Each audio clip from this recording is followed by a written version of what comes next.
My name is Claire Bevan, and I have been a hospice nurse for 19 years. I have sat with somewhere close to 400 people while they died. I am telling you this so you understand that when I describe what began happening in a back bedroom on Linwood Crescent in the autumn of my 19th year, I am describing it from the perspective of someone who knows what a body does when it stops working. I know the order things shut down. I know the sounds a throat makes in the last 48 hours.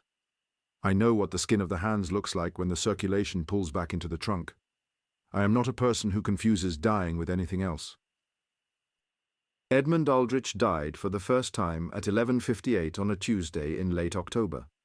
He woke again at 4:40 the next morning, asked me for a glass of water, and complained about a clicking radiator. I checked the radiator. It was, in fact, clicking. He drank his water, thanked me, and went back to sleep, as if nothing in the previous 5 hours had been unusual. He died again the next night at exactly 11:58. And the night after that. And the night after that. I am telling you about this now, 4 years later, because last week something arrived in my own kitchen that I think means the arrangement has not finished with me. I will get to that.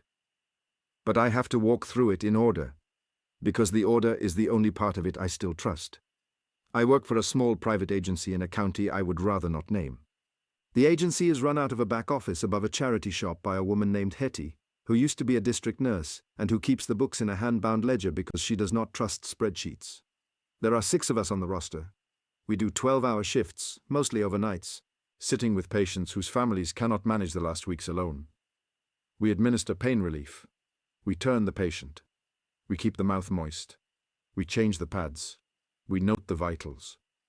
When the time comes, we phone the on-call doctor and we begin the procedures that follow a death in a private home. It is quiet work, and on a good night it is almost beautiful. I have always thought of it as a kind of ushering. You walk someone to a door, and then you step back, and you let them go through. The referral for Mr. Aldritch came to me in the 2nd week of October. It arrived with less paperwork than usual. Normally we get a full medical summary, a care plan, a medication chart, contact details for the GP and the next of kin.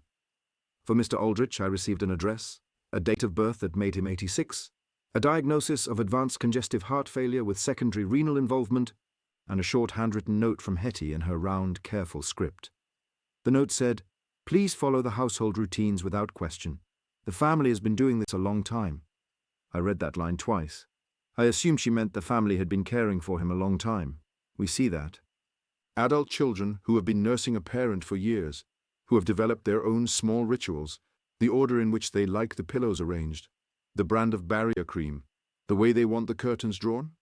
We accommodate it. It costs nothing to let people keep their habits.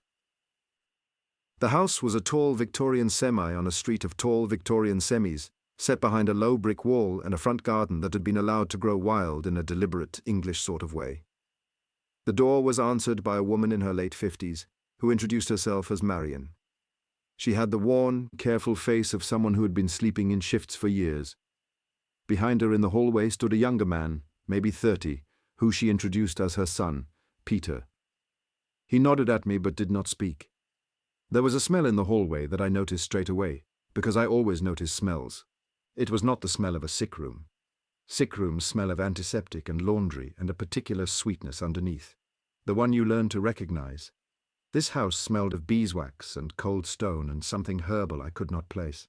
It reminded me of a country church that had just been cleaned. Marion took me upstairs and showed me the room. It was at the back of the house, overlooking a long, narrow garden with a yew hedge at the far end. The bed was a proper hospital bed, the good kind, with electric controls and a pressure mattress. Mr. Aldritch was in it, propped on 3 pillows, his eyes closed, his breathing shallow but regular. He was thin in the way the very old become thin, where you can see the architecture of the skull through the skin. His hands were folded on the blanket. On the bedside table sat a glass carafe of water, a wind-up clock, and a shallow bowl of dried rose petals. Marion ran through the practicalities in a low voice. The medication, the feeding, which by then was only sips and a little soaked bread if he asked. The pad changes, the turning, all of it routine. Then she paused at the door and said, without quite looking at me, that there were a few household things she needed to tell me about. She said they did them every night, and they would appreciate it if I did them too. I said of course. She said the curtains in this room were to be fully drawn by 11:30, not half drawn, fully. The two panels overlapping in the middle by at least the width of my hand. She said the wind-up clock on the bedside table was to be wound at 11:45, and the alarm set for 4:45, although the alarm would not ring. It was a marker, she said. Between 11:50 and the first light of dawn, I was not to leave the room, not for the bathroom, not for tea, not to answer the door. If the doorbell rang, I was to ignore it. If the landline rang, I was to ignore it. My mobile, she said, would have no signal in that room between those hours. There was no point trying. Then she said the part that made me put my pen down. She said if her father stopped breathing, I was not to call anyone. Not the doctor, not the ambulance. I was not to begin resuscitation. I was to sit with him, note the time, wait. She said all of this in the same flat tone she had used to describe the medication. I asked her, as gently as I could, whether her father had a do not resuscitate order in place. She said he did. She produced it from a folder on the landing. It was correctly signed, correctly dated, correctly witnessed by his GP and a solicitor. That was a relief. It meant my legal obligations were narrower than they would otherwise have been. But the instruction not to call the doctor afterward was still outside anything I had agreed to in 19 years of practice, and I told her so. She did not argue. She simply said, "The doctor will come in the morning. He always does. He understands the arrangement. You will not be in trouble. I promise you that." She gave me the GP's name. I recognized it. He was a retired man in his 70s who still did private work for a few of the older families in the area. I had met him twice. He had a reputation for being discreet, which in our line of work is usually a polite word for incurious. I should have phoned Hetty that night. I want that on the record. I should have phoned her from the car and said, "The family is asking me to do something outside protocol, and I need it cleared." I did not. I told myself the DNR was in order. I told myself the GP was on board. I told myself that families do strange things at the end of a life, and that my job was to sit with a dying man and keep him comfortable. The rest, I told myself, was eccentricity. So I agreed. I drew the curtains at 11:30. I wound the clock at 11:45.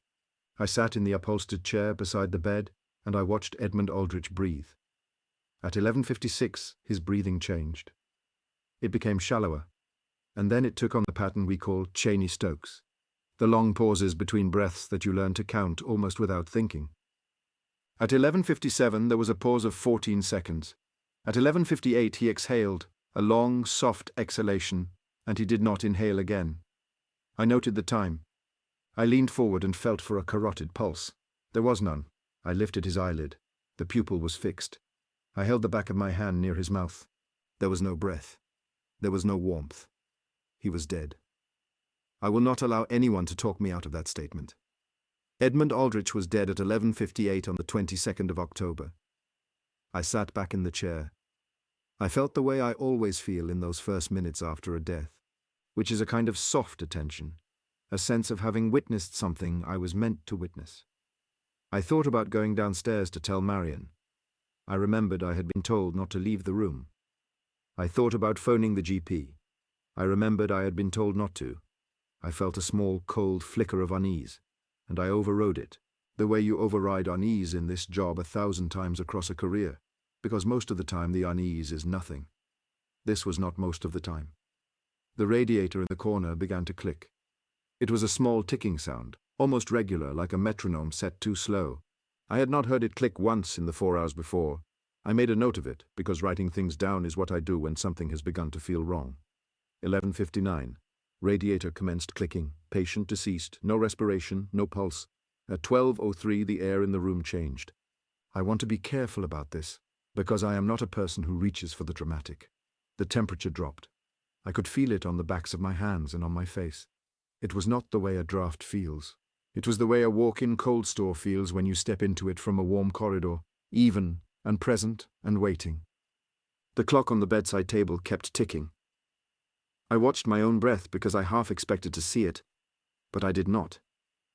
At 12:11 I heard, from somewhere out in the garden behind the house, a single low sound that I can only describe as a bell, not a church bell, smaller, flatter, Like a handbell rung once and then immediately muffled with a palm. I stood up. I went to the curtain. I did not open it. I stood beside it and listened. The sound did not come again. I sat back down. I watched Mr. Aldritch. His chest did not move. His hands did not move. His face was the face of a dead man, slack at the jaw, the small pouches under his eyes already beginning to flatten the way they always do. Sometime around 1 in the morning, I became aware that I had been hearing a voice, very faint for some minutes.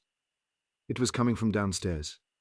I assumed it was Marion or Peter speaking on the phone, although Marion had told me the landline would not be answered. The voice was too low for me to make out words, but the cadence was conversational. Pauses, responses, the rise and fall of someone agreeing and disagreeing with another speaker. After a while it stopped. At 3:20 I heard footsteps on the stairs. They came up slowly, one step at a time, with a deliberate pause on each step. They reached the landing. They went past my door. They continued down the corridor to what I assumed was another bedroom. A door opened and closed. The footsteps did not return. At 4:36 I noticed that Mr. Aldrich's left hand had moved. At 11:58 his hands had been folded on the blanket, both palms facing up. The left hand was now flat against the blanket, fingers slightly spread, as though he had laid it down to push himself up and then thought better of it. At 4:38 his chest rose.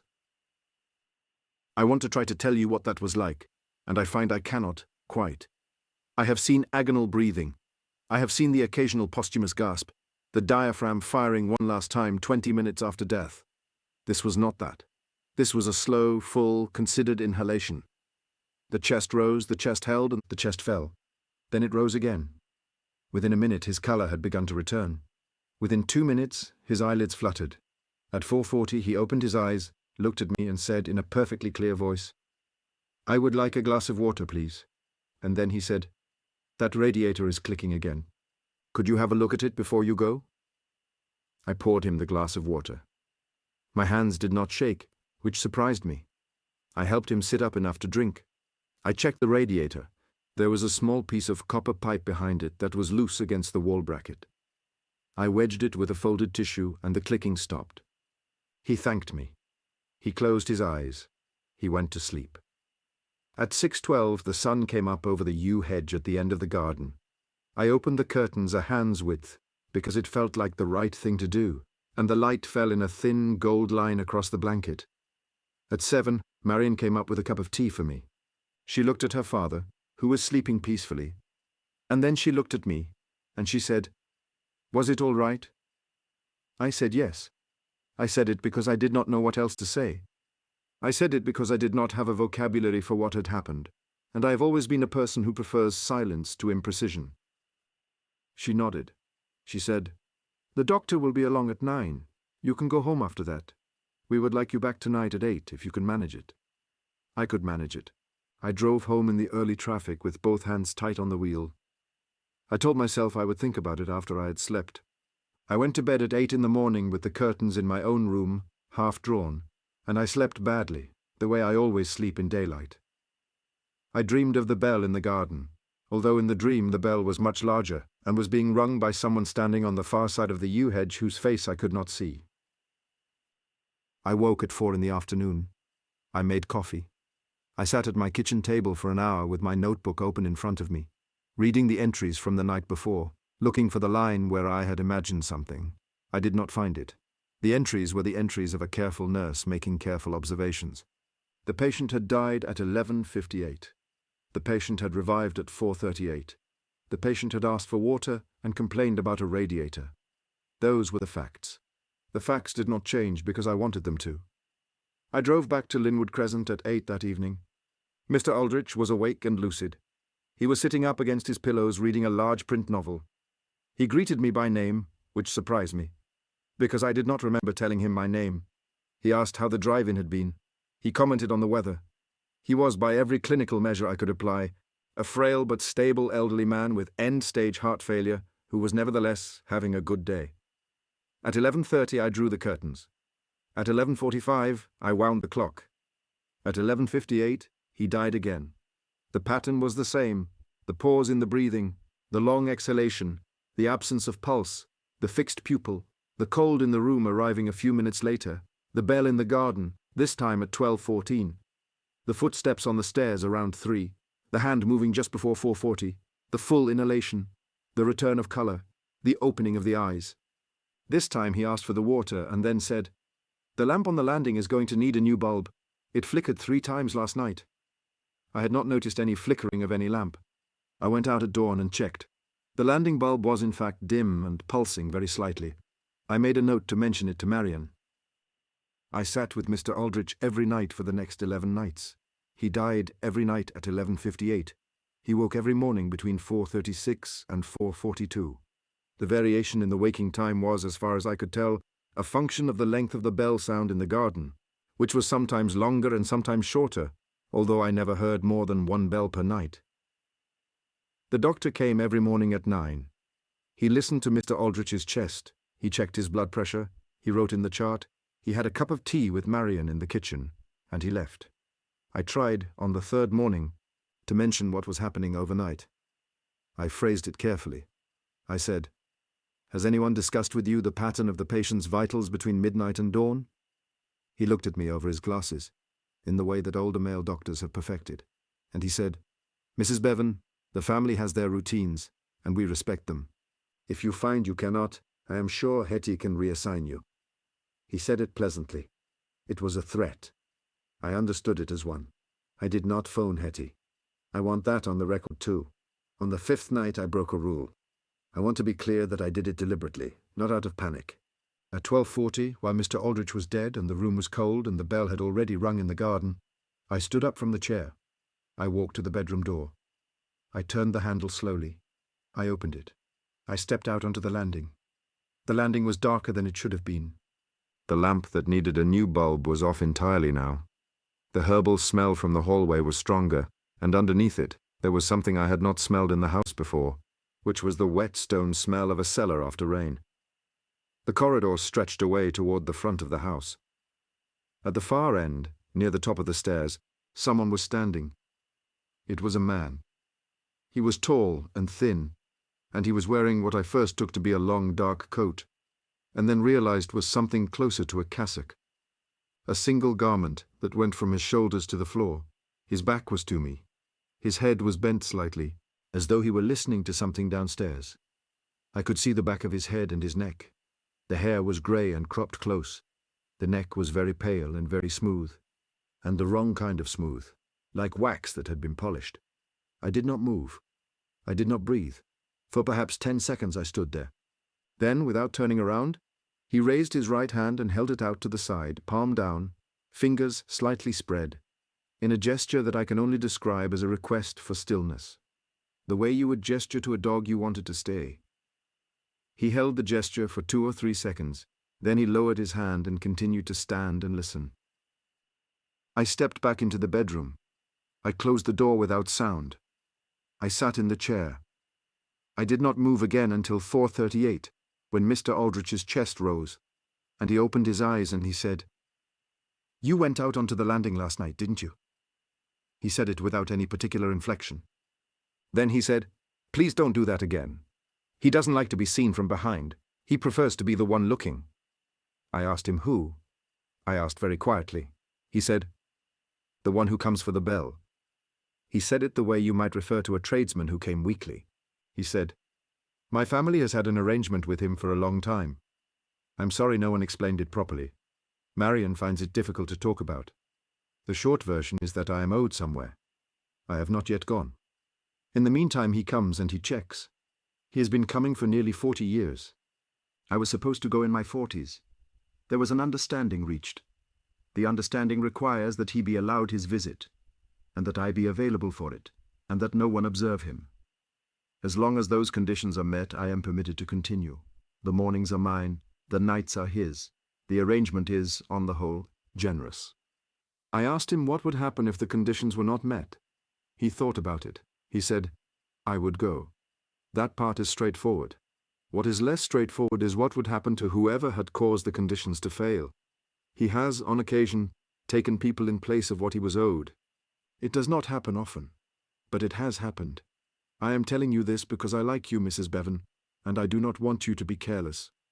He said all of this in the same calm, conversational tone he used to comment on the weather. I went home that morning, and I sat in my kitchen, and I drank 3 cups of tea, and I thought about whether I believed what I had been told. I am not a religious woman. I am not, by temperament, superstitious. But I had seen what I had seen on the landing. I had felt what I had felt in the room. And I had watched a man die and come back on schedule for 11 nights running. That afternoon, I went into the agency office. Hetty was at her desk. I asked her without preamble what she knew about the Aldritch family. She put her pen down. She looked at me for a long moment. She got up. She closed the office door. She sat back down. She said, "The Aldriches have been clients of this agency since before I bought it. The previous owner took them on in 1986. There is a folder for them in the lower drawer of that cabinet. I have read it twice. I do not read it more than that. The arrangement is that we provide a nurse. The nurse follows the household routines. The family pays promptly and generously, and we do not ask questions. In return, our agency has been steady, in a county where small agencies do not generally stay steady. I inherited this with the business. I am telling you because you have clearly noticed, and I would rather you heard it from me than worked it out on your own and did something unwise." I asked her about the nurses who had sat with him before me. She said there had been several over the years. Most had done a few months and asked to be reassigned and had been reassigned without difficulty. One had left the agency entirely and now ran a guest house on the Welsh coast. One, a long time ago, had not followed the rules. Hetty did not say which rule. She said only that the woman had walked out of the house at 3 in the morning and had been found 2 days later in her car at a lay-by on the coast road, alive, physically unhurt, but unable to speak. She had not spoken since. She was still living, as far as Hetty knew, in a residential home. Her sister sent a Christmas card to the agency every year. The card always said the same thing. "She is comfortable, she still will not say his name." Hetty said, "You can ask to be reassigned, Claire. I will not think less of you. I will not put anything in your file. I will tell the family we had a staffing issue. They will accept it. They always do." I thought about it for 2 days. I went back. I want to try to explain why I went back, because I have asked myself that question many times since, and I am still not entirely sure of the answer.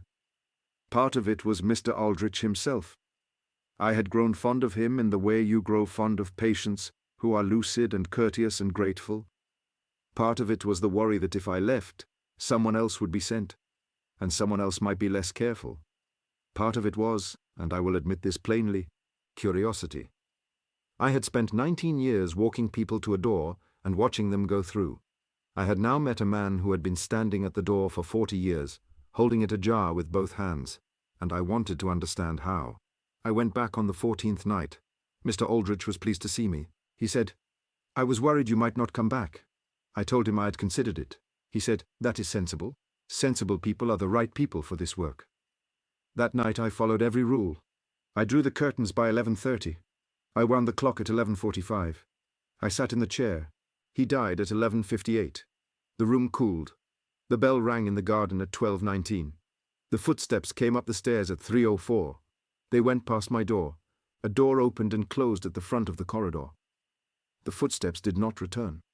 At 4:39 his chest rose. At 4:41 he opened his eyes. He said, "Thank you, Claire.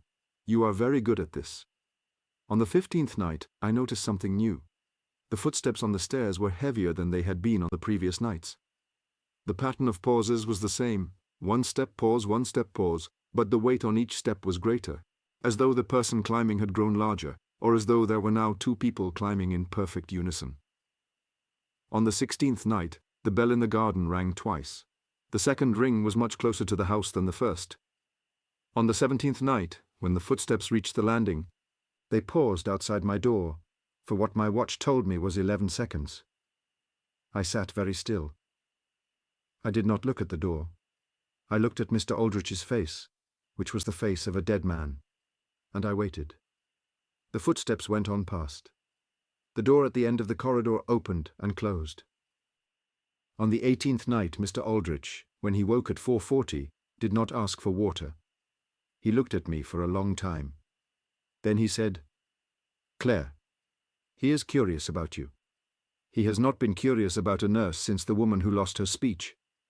I would like you to consider very seriously asking Hetty to reassign you. I asked him what had changed.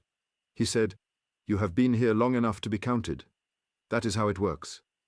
For the first 2 weeks you are a stranger to the house, and he does not see strangers. Only the family, and the one who sits.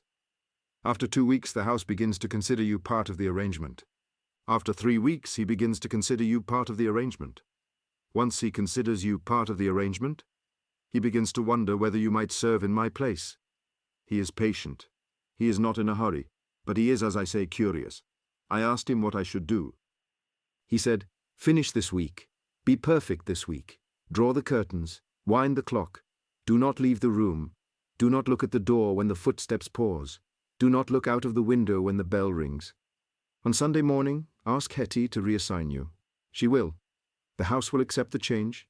He will lose interest. He usually does, with the ones who leave promptly. The ones he takes are the ones who linger." I asked him whether he had ever considered ending the arrangement himself. He was quiet for a long time. Then he said, "Every morning when the sun comes up over the yew, I consider it. And every evening when Marion brings up my tea, I consider it. And every night, at 11:30, when you draw the curtains, I consider it. And then 11:58 comes, and I do not. I am 86 years old, Claire. I have had 40 years I was not owed. My daughter has had a father for 40 years she would not otherwise have had. My grandson has had a grandfather. There are people in this house who exist because I am still here to have wanted them. I am not brave enough to end it. I am not sure I ever was. I finished the week. I was perfect. I drew the curtains. I wound the clock. I did not leave the room. I did not look at the door when the footsteps paused. I did not look out of the window when the bell rang. Each morning the doctor came at 9. Each morning Marion brought up the tea. Each evening I drove back. By Friday I had stopped sleeping properly in the daytime, and I was drinking too much coffee, and I had developed a small, persistent tremor in my left hand that only appeared when I was sitting still.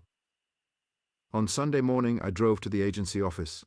Hetty was already there, which surprised me, because she did not usually come in on Sundays. She looked up when I walked in.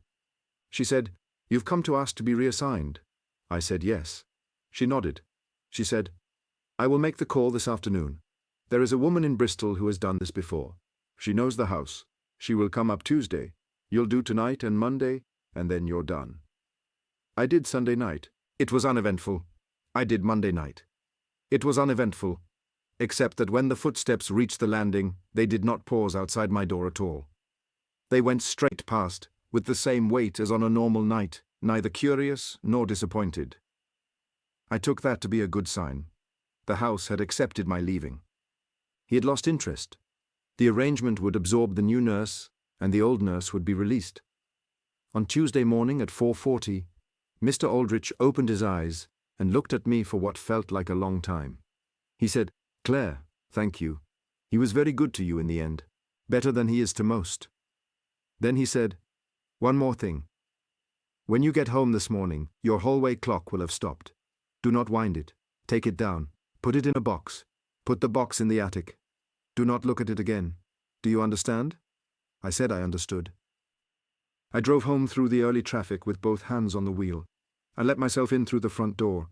My hallway clock had stopped at 11:58. I took it down off its hook. I put it in a shoebox from the bottom of the wardrobe. I carried the shoebox up into the loft. I pushed it into the far corner behind the Christmas decorations and the suitcase I had not used in 6 years. I closed the hatch. I went to bed. I slept for 14 hours. That was 4 years ago. I have done only day work since. I have not been back to the house on Linwood Crescent. I have not asked Hetty about Mr. Aldritch. He may still be alive. He may not. The agency still has a folder in the lower drawer of the cabinet, and presumably there is still a nurse somewhere who sits in the upholstered chair from 11:30 until dawn, who draws the curtains and winds the clock, and does not look at the door when the footsteps pause outside it. For 3.5 years, I did not think about any of it for more than a minute at a time. The memory had a clean edge around it. I could pick it up, look at it, and put it down again. I was, I thought, finished with the arrangement, and the arrangement was finished with me. Last Tuesday I came downstairs in the morning and the shoebox was on my kitchen table. I had not put it there. I live alone. The loft hatch was closed. The shoebox was sitting squarely in the middle of the table, lined up with the edge as if measured. The lid was off. The clock was inside. It was ticking. The hands were stopped at 4:41. The time on my microwave was 6:15. I sat down at the table and I looked at it for a long time. I did not pick it up. I did not touch it. I went to work. I came home. The shoebox was still on the table. The clock was still ticking. The hands had not moved. It has been 7 days now. The hands have not moved in 7 days. The clock has not stopped ticking. The kitchen, on the side of the room where the table is, has begun to smell faintly of beeswax and cold stone. 3 nights ago, lying in bed with the lights off, I heard a sound from the garden behind my house that I had not heard in 4 years. A single low bell, very far away, rung once and immediately muffled. I do not have a garden behind my house. I have a paved yard and a fence, and beyond the fence a service alley. 2 nights ago I heard footsteps on my stairs. They came up slowly, one at a time, with a deliberate pause on each step. They reached my landing. They went past my bedroom door. They continued to the end of the corridor, to the spare room I use for storage. A door opened and closed. The footsteps did not return. Last night, just before midnight, I went into my bedroom. I drew the curtains fully. I overlapped the 2 panels in the middle by the width of my hand. I sat in the chair by the window. I did not look at the door. I waited. At 12:11 I heard the bell. At 3:07 I heard the footsteps. At 4:41, the clock in my kitchen, 2 floors below, gave one small click, the kind of click a clock makes when a hand that has been still for a long time considers moving. I do not know whether Mr. Aldritch is still alive in his bed on Linwood Crescent. I do not know whether the woman from Bristol is still in the upholstered chair. I do not know whether the arrangement has held or shifted or been renegotiated without my consent, or whether somewhere in a folder in the lower drawer of Hetty's cabinet a page has been turned, and my name has been written in pencil under the column where his used to be. What I know is this.